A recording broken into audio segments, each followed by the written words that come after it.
Welcome to A Dog's Devotion. Today, we open our hearts a little wider. This episode is dedicated to the quiet wisdom of older dogs, the gray muzzles, the slow walks, the soulful eyes that seem to know everything about us and love us anyway.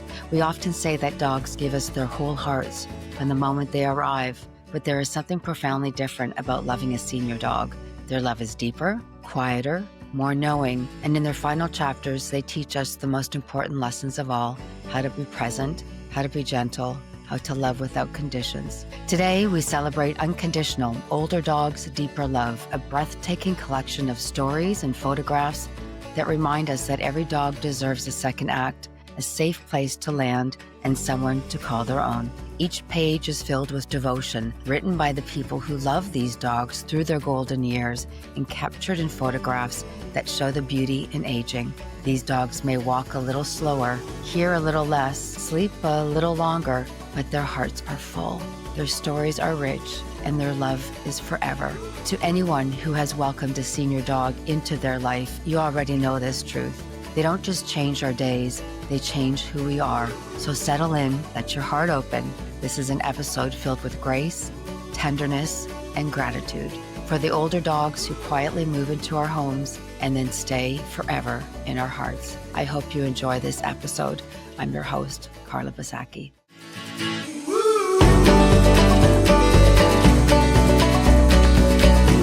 Welcome to A Dog's Devotion, the heartfelt podcast for every dog lover. Here, we celebrate the unbreakable bond between humans and their dogs. Each week, we sit down with inspiring guests who share powerful stories of love, resilience, and devotion. From the joy of adoption to the heartbreak of loss and the healing that follows, this is a space where we honor our best friends, the ones who leave paw prints on our hearts forever. Today's episode is one that speaks straight to the heart. My guest is Jane Sobel-Klonsky, photographer, storyteller, and the author of the beautiful and deeply moving book, Unconditional, Older Dogs, Deeper Love. Jane has spent many years capturing the emotional bond between senior dogs and the humans who love them. Through her lens, we see aging dogs not as fragile or forgotten, but as wise, soulful companions who give love right until their very last breath. Her portraits are tender, intimate, and profoundly real. They remind us of the gift senior dogs bring into our lives: the quiet understanding, the soft paws, the gentle eyes filled with years of devotion. We'll talk about her journey, how these stories began, the people she's met, and why celebrating older dogs matters so much. This is an episode about love, loyalty, time, and the beauty of growing old together. Jane, it's a pleasure meeting you. It took a little while to get this organized, but I so appreciate it. I just want to tell you how I found your book in the first place. I was in Kelowna, Canada, at a winery of all places, and they had the most amazing gift shop. And they had all these books and candles and wine glasses. And right as soon as you walk into the gift shop was a table with your book right on the front. That's great. It's amazing. I wanted you to know that. So I went. And I didn't photograph any dog. I was going to expand it to Canada, but I didn't. Well, I don't remember which winery it was because we went to a few that day, but it was one of the most beautiful ones we went into. And to see your book, and my dog was a senior rescue dog, just spoke to my heart, and I had to buy it. So that's how I found your book. That's how I found you. Thank you. Yeah. Great. Your book is beautiful. Unconditional, Older Dogs, Deeper Love. Let's talk about the beginning of your book, because I know it was published, and tell me if I'm wrong, by National Geographic. Correct. Back in 2016. Right. Can you take us back to the moment when you got the idea for this project and how it all began? It began about 3-4 years before that. It was really kind of a crazy beginning. I was sitting in my insurance broker's office, of all things, Angela, and bored to death, and I noticed, and Angela had a dog bed next to her desk, and a big bulldog was lying in the dog bed, and she had her arm stretched out. Our whole meeting just connected to that dog. And I just, there was something. I didn't listen to anything with the meeting, but I was so taken with her connection with her dog that I started asking her about her dog. And I said, I would just love to photograph her. And it had nothing to do with what I was doing because I didn't know what I was doing. I had been a photographer for 35 years before that, but it should that bond. There was something about the way she was touching that dog and the way the dog was looking at her that was just so emotional and so touching, so real. And I asked her, and she said, I'm sorry, I don't think we can because Clementine, that was her name, was diagnosed with cancer recently, and she only had weeks to live. And Mm. I said, can we photograph tomorrow? Anyway, we photographed the next day, and the pictures were sort of so, she's in the book, Clementine and Angela, and the pictures were so emotional, so intense. And they just told a story. They really told a story Mhm. that I've always wanted to connect my love for dogs with my photography. And this just sparked an interest. And because of that, actually, Clementine lived almost another year. She lived to see her 10th birthday, which was Oh, wonderful.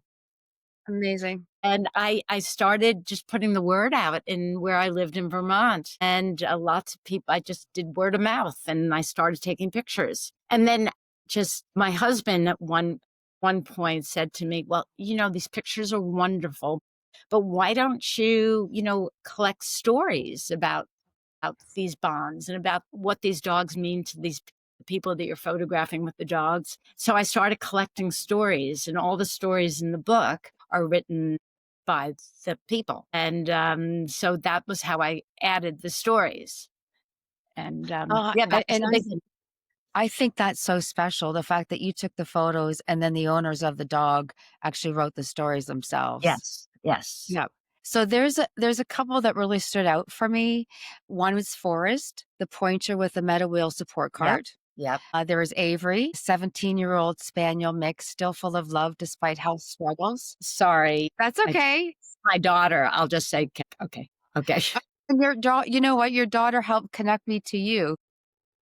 And my daughter, just a quick aside, went into the project. She's a videographer and a producer, and Mhm. she joined me for many shoots in Alaska and California, Washington.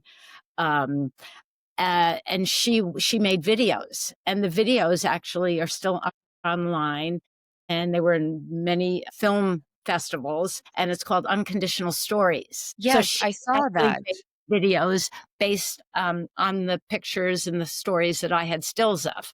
Right. And of I course, I also do a You project. also have an Instagram account, which is Unconditional Stories, which is showing photos of you and your daughter and all these dogs that you've taken photos of. Yes, Yeah. yes, yes. So what was the other there was a couple other stories. So there's Josie, the Mastiff age 10, beloved as a soulmate. Those are some of the ones that stuck out for me. Is there one in particular that stuck out for you? I think they all stuck out for me, actually. Yeah. It was funny, you mentioned, like, Avery, the dog that was in the wagon, Yeah. and Jen, and Avery actually lived to 17 and a half. Wasn't that Wow. great? Isn't that amazing? And can I just read a tiny little excerpt of what she wrote? Because this Yes. is part of what meant so much to me. Their bond was just amazing, just amazing. As Jen said, she says, "Where to start? Avery is half of my heart, a gift from my mom who rescued her, the runt of the litter of Springer Spaniel mixes from a Kentucky kill shelter. I was so not ready for a dog, but Avery knew different. She just helped me to grow up and become a better person. She doesn't make it as far as she used to anymore and prefers to ride home in the stroller. She's half blind and mostly deaf. The doctors told us she seems to be in good spirits, so we get to have her with us a little longer. Every day is a gift with her. When she woofs and wags her tail in her sleep, it still makes me smile, and I know all the effort is worth it." It just touched my heart, Oh, it touches you my know, heart too. yeah, and Jen with Avery in the last years of her life, well, kids were grown up, and she actually took Avery to see the Grand Canyon. She took Avery to the Pacific Ocean. She took Avery into the mountains. She just wanted Avery to like, live Experience every life. day and experience all these things that she loved. Yeah, I remember that the last year I had Max, I knew that he was getting older, so I had a list of places I wanted to take him. I wanted to take him Yeah, hiking, I wanted to take him to the yeah, ocean, I yeah. wanted to take him to his favorite lake, I wanted to take him paddleboarding, and, that gave me such pleasure to be able to do that with him. Yes, It's pretty yes, special. yes. This to me, I mean, this is very emotional to me. Was doing this book not emotional for you? Oh, absolutely. And it's, Yeah. because I also lived through, a senior dog while doing this book, Charlie, who was, a doodle dog, Mm, but he was so very special. So yes, when I started the book, he was, maybe 7 years old, and then all of a sudden he was 11 years old. yeah. I remember we had a big birthday party for him, and, yeah, it was very emotional. And now, this is crazy, but now I have Sammy, who's 15 and a half. Oh, So I Jane. have another senior now. How is this possible? But Sammy, every day, it's every day's gift. Every day Yeah. is a gift. He's living life to the fullest. I'm enjoying every minute. We have struggles, and there are frustrations, but, I just wanna make Sammy happy, and Mhm. and we do different things now. We would just sit and cuddle, or, we go outside for a very slow walk, around may Yeah. not even the neighborhood, but almost. But, he just kinda marches to his own beat, and I so enjoy it. The connection is different. It's like telepathic now. Yes. But anyway, yes, it was emotional, but good emotions, though. Yeah. Yeah, there are good emotions, but it's still, it's felt very, very sad. You talked about a few things that you enjoy doing with Sammy and what you've learned. What else have you learned about aging life and love in general while working on this project? Let's see. I think I've learned to have more patience. Mhm. I've learned to give more of myself. I've learned more compassion. I think I've learned more about just the acceptance of the stages of life and aging, Yeah. and also, really appreciating every single day, you know, um, and just not letting the time just go by, and not, and think about what's gonna happen tomorrow or next week, but Right. Just appreciate live in the every. present. Yep. Um, Also kind of living with a really wise soul. Uh-huh.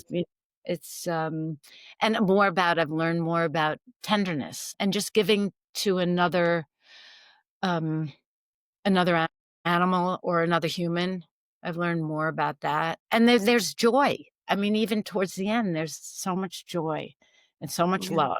So, Do you I hope that people who buy your book see how important and beautiful it is to have a senior dog and hopefully inspire them to save a senior dog? Because as you know, most of them are overlooked in shelters. People go for the puppies and the seniors are the ones that stay. I know, I think it's getting a little bit better because there are a lot of senior dog rescues out there, Mhm. but I do think that you're 100% right, though. I think people tend to think, "Dear, these dogs are sluggish," or I'm gonna really have major vet bills. I think that runs through people's minds. I think that a lot of people think, "I've gotta have a puppy, and the only way I can bond with a dog is to have it when it's a puppy." And all of that it's not the case. No, it's not. Yeah. People are learning that more. Puppies are hard to train. Senior dogs kind of come trained. They Don't they? Yeah. There are definitely benefits of having a senior dog. Yeah, I think they're calmer. They don't ask much from you. They just give. I think if more people were to maybe volunteer at shelters or foster a senior dog, they don't even have to Mhm. adopt one, foster one. See what it's like. Yeah. Give yourself a chance to experience a senior dog. Yeah, you're, going through your book, your photos, I mean, the stories written by the owners are incredible, but the photos are very intimate. How did you gain the trust of both the dogs and their humans during your shoot. That to me is kind of intuitive. I actually have a master's in psychology from way back when, but Okay. and I think I just when I meet people, when I went into their homes or met people with their dogs, I would just take my time. I would listen to them, to the people. I would make sure that we were in a place that was comfortable for them, whether it was someplace in their house or whether it was outdoors at a place where they took their dog, where their dog loved or they felt comfortable. If a dog, I would never just pick up a camera and take Mhm. pictures. We talk, and make sure that people were comfortable because, remember too that the people that I photograph, all these people, they're not models, so they're not No. professional talent, they're real people. And a lot of people would say, "Well, why me?" No, okay, I'm not good looking, I'm a little heavy, or I'm really painfully thin, or losing my hair. Right. You're beautiful. It's like, Right. the dogs. I think once people were comfortable, and then maybe I would show them some images on the back of the camera. They would start smiling. I don't I know. feel cool. Yeah. And I think just I would like treat me like a fly on the wall. Mhm. It's you and your dog. Yeah. It's not me. I'm just gonna capture what exists between you and your dog. And if a dog and sometimes dogs are, shy, or they can be, a little scared with new people, and I would never push it. I would either just sit on the ground and not look directly into a dog's eyes. We would know that because that's kinda confrontational.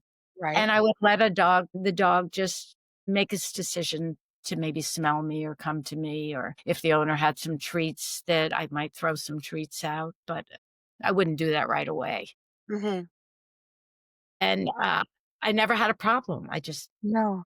Well, it no. doesn't look like you did. Your photos are beautiful. I'm curious, did the owners see your photos and then write their story, or did they write their story before They wrote their story before. they did? I would always, though, as a thank you, send photos to people because besides I think it's 60 some odd, stories that are in the book, I think I have about 300 more. Wow. I traveled for a good 2 years or more. I'd sleep on people's couches, different places in the United States. So I did, meet with, photograph, and experience all kinds of dogs and all kinds of people. It must have been what an experience that must have been, and this was all word of mouth?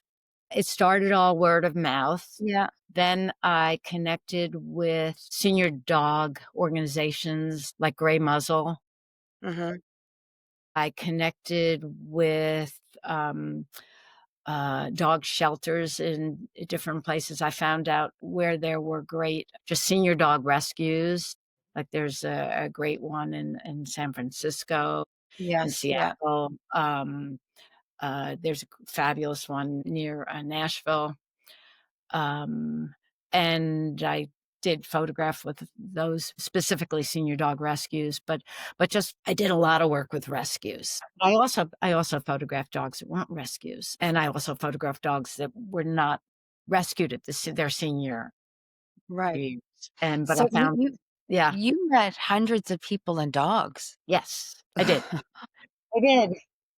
Wow, you're so lucky. That must have been quite the experience. Oh, absolutely, yeah, yeah. It was a kind of my passion project, and it was fabulous. What surprised you, Jane, with all the hundreds of people and dogs that you met about the bond between older dogs and their owners? I think what surprised me, actually, I made a couple of notes on this because I had to think about this one really hard. I'm going to see what surprised me. That senior dog. I think that senior dogs can give just so much, like a world of. They're just so grateful, Mhm.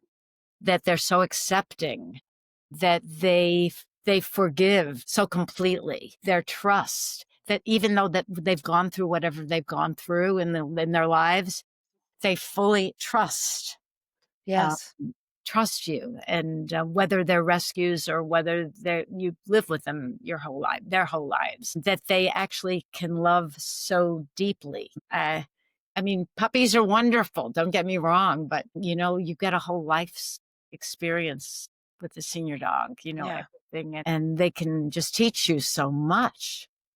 I think everybody that I photographed, they always said or and wrote to me that their dog has just taught them so much about themselves. I can't agree more. One of the reoccurring sentiments across many stories is that when you love an older dog, each remaining day becomes a gift. And you've mentioned that a few times. Small moments like a sloppy kiss, a wagging tail, or those very slow walks. You mentioned walking your dog very slowly. Max and I walked very slowly around the block. Sometimes he didn't make it around the block, but I always let him decide how fast and how far. And Oh, I know that. right. Yes. And these all become treasured memories.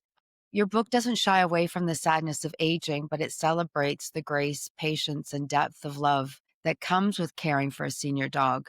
Do you hope or think your book has taught people to cherish their time with maybe their humans and their dogs? Oh, I hope so. I really hope Yeah. so.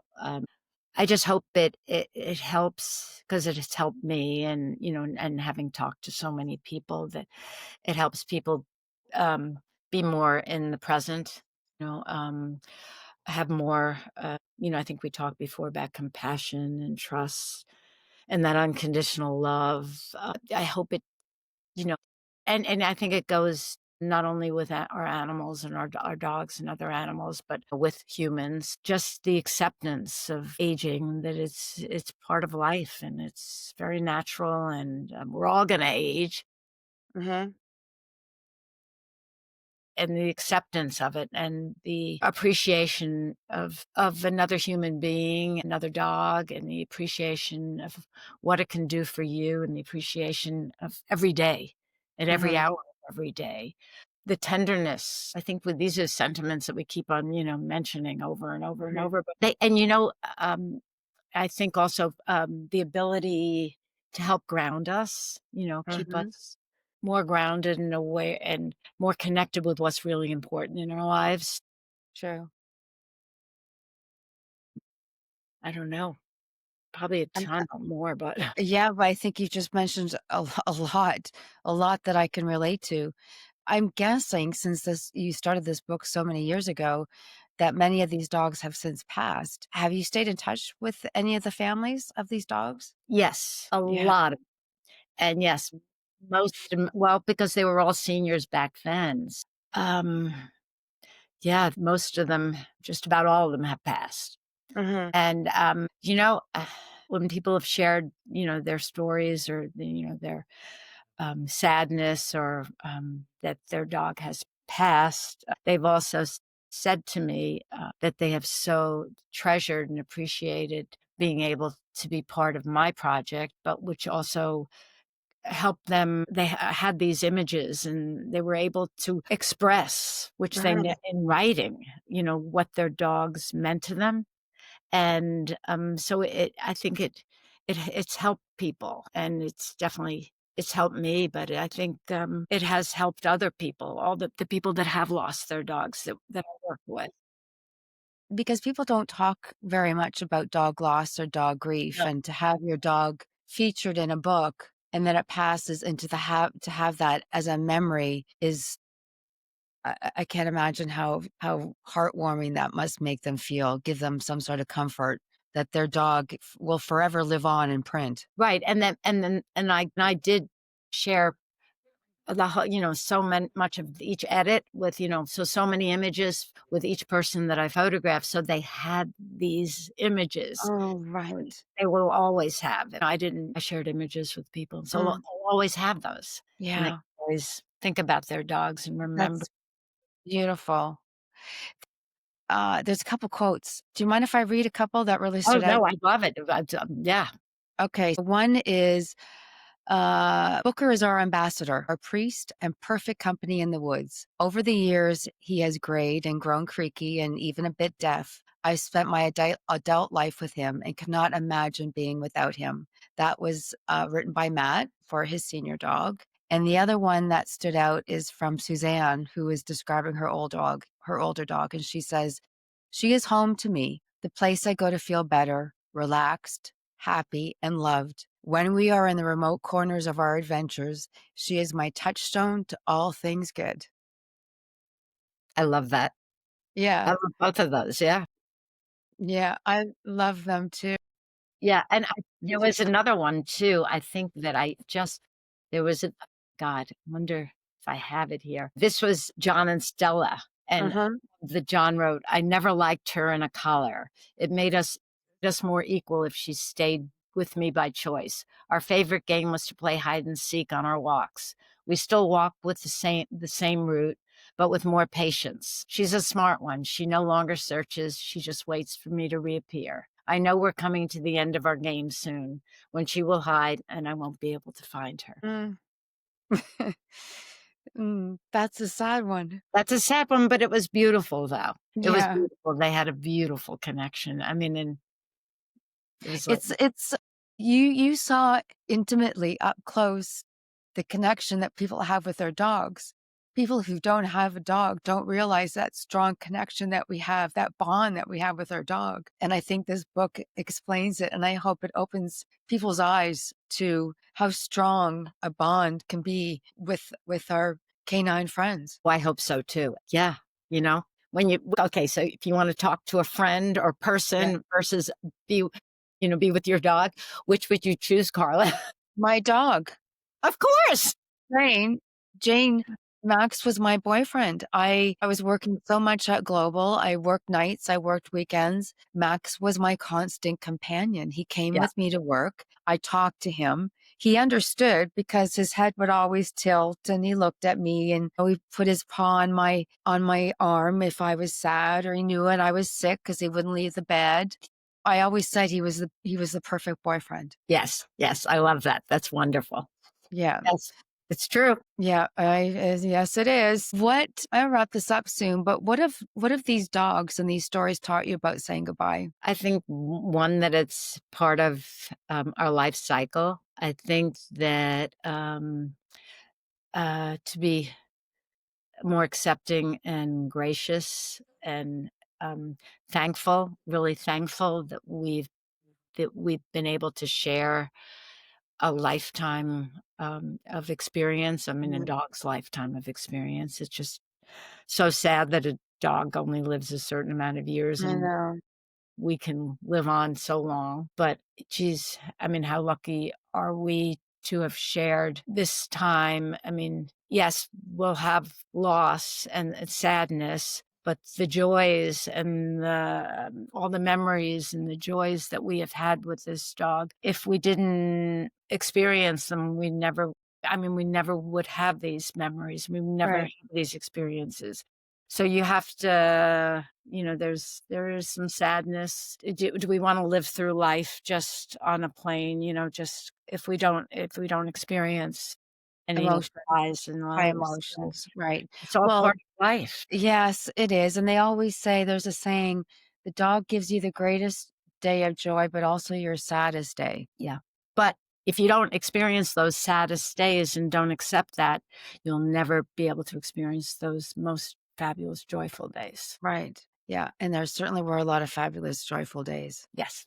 What are you working on now, Jane? Can I ask what's next for you? I'm still connected with the dog world, very connected. Yay, But good. yes, and I actually have become sort of involved in growing flower seeds, flowers, and I Nice. think it's all part and parcel. I don't know, it's just I'm not working on any new books now, but I do still photograph, and I have 4 of my own dogs. I was gonna ask you how many you have. Now I you have said 4.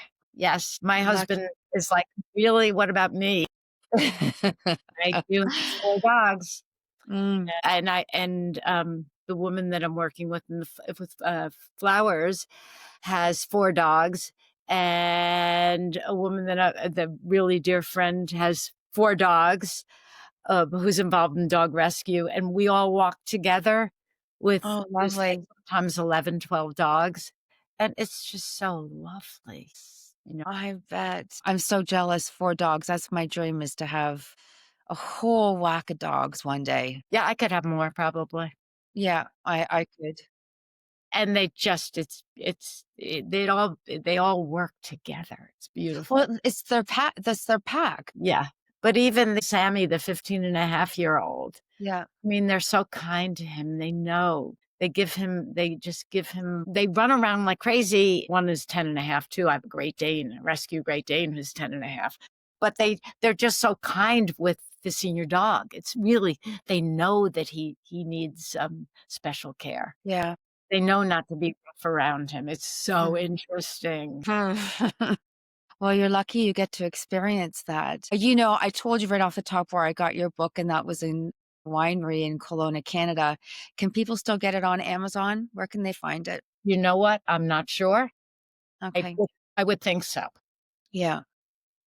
I did find it on Amazon, so I'm Yeah, sure you can still get it I there. think it's still available on Amazon. Yeah, it's a great book, the stories, the Kinda photo, it is timeless, and it's on my coffee table. It's one of those books that just belongs on your coffee table. well, I wish I could sign it for you. Well, maybe I'll send it to you and you can sign it for me and send it back. Absolutely, Okay. absolutely. Well, Jane, thank you so much. It was such a pleasure. Yeah, my pleasure too. Yes, No, thank you. Thank you for reminding us of something so powerful that love doesn't end when our dogs get older, it deepens. it does. Senior dogs are treasures. They may walk a little slower, see a little less, and sleep a little more, but their hearts are full. Their devotion is quiet and pure. If you are thinking about adopting a dog, consider giving your heart to a senior. They don't ask for much, just safety, a warm bed, and someone to love. Yes, Jane's book, yes, Unconditional Older Dogs, Deeper Love, is a celebration of that bond. And I tell you, you really need to get your hands on this book. It is quite something. Thank thank you you, once again for listening to A Dog's Devotion. If this episode touched you, please share it with a dog lover. And until next time, hold your dogs close, love them deeply, and cherish every single day. Thanks, Jane. Enjoy your 4 dogs.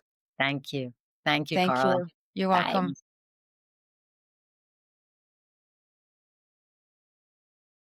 Thank you for joining us on A Dog's Devotion. If today's story touched your heart, share it with a fellow dog lover. And remember, whether they're by your side or watching over you, our dogs are our greatest teachers of love, loyalty, and living in the moment. Until next time, give your pup an extra hug and never forget the devotion of a dog. I'm your host, Carla Bisacki. Thanks for joining me.